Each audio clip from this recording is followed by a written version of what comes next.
The second C then is about connection. So connect regularly. We are social creatures. We were built for human connection. Our brains are wired that way. And so when you think about learning, we learn best from those that we feel a sense of connection with and for those that we feel safest with. And so during the pandemic, we have people now who perhaps are working from home, and maybe they don't get to see the people that they're working with regularly.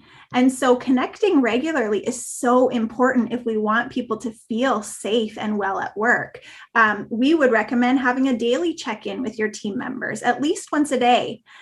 Regular one-on-one so that you can see the person, like truly see the person, because a lot of what we do perhaps is by email, but there's a lot that's missed in terms of communication and connection when it's only the words that we see on a screen. A lot of what we get in terms of communication is nonverbal. So it's, when I'm looking at you, I can see your body position, I can see your facial expressions, I can hear the tone of voice that you have.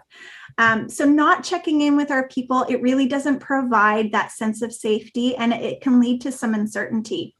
What are your thoughts, Karyn?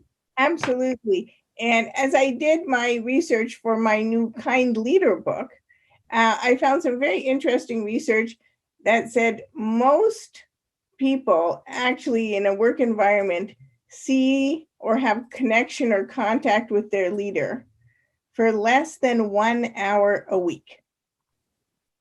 And that is absolutely not optimal.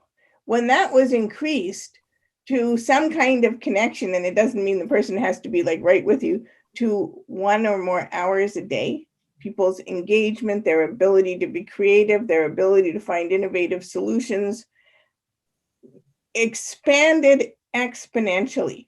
And when you think about during the pandemic, and all of a sudden, one day, we were all going to work and doing what we regularly did. And then one day we're told, okay, you have to stay at home. The first thing we lost was that connection. Mm-hmm.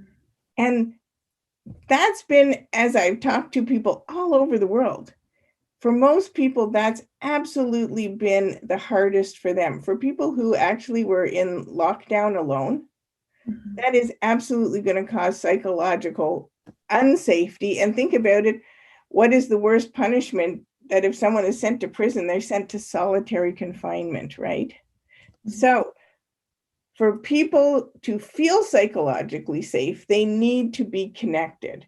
We need to check in with them frequently, not on them. We need to check in and say, how are you feeling? How are you doing?